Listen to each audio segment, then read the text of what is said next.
Visakha drugs case ఖచ్చితంగా TDP పనేనని గట్టిగా అనుమానిస్తున్నాం. టీడీపీకి సంబంధించిన గ్యాంగ్ ఉన్నట్లు అనుమానం. తప్పించుకోవడానికే మా మీద నిందలేస్తున్నారు. వీళ్ళే అరిచే అరుపులు చూస్తుంటే వీళ్ళే ఉన్నారేమో అనిపిస్తుంది.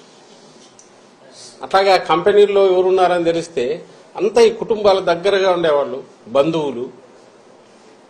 సాక్షాత్తు ఈమె చంద్రబాబు నాయుడు వదిన, ఇప్పుడు BJP state president Purandeswari, NT Ramarao గారి కుమార్తె. ఆమె కొడుకు ఒక కంపెనీలో ఉన్నాడు.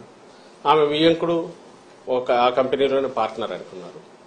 వాళ్ళు ప్రమోట్ చేసిన కంపెనీనే తర్వాత డివైడ్ అయ్యింది. ఒక్కొక్కరు ఒక యాక్టివిటీ చూసుకుంటున్నారు.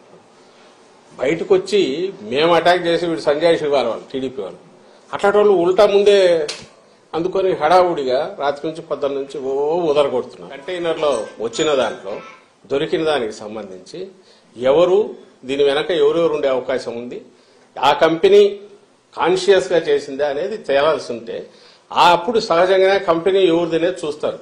అది చూస్తే సహజంగా మొత్తం ఎవరు అనేది కనపడుతోంది. దగ్గరి బంధువులు, కుటుంబ సభ్యులు, లేదా వీళ్లతో కలిసి ఎప్పుడు తిరిగినట్టు ఆ ఫోటోలు అన్ని బయటకు వచ్చాయి. ఈ గ్రూప్ తో, ఈవెన్ చంద్రబాబు నాయుడుతో ఉండేవాళ్ళు ఆయనతో ఉన్నారు. ఆ గ్రూప్ కు సంబంధించిన వాళ్ళు ఎవరు రెగ్యులర్ గా కలుస్తారో వాళ్లే ఆ కంపెనీల్లో ఉన్నారు. ఇది సహజంగానే వాళ్ళ మీదకే పడుతుంది.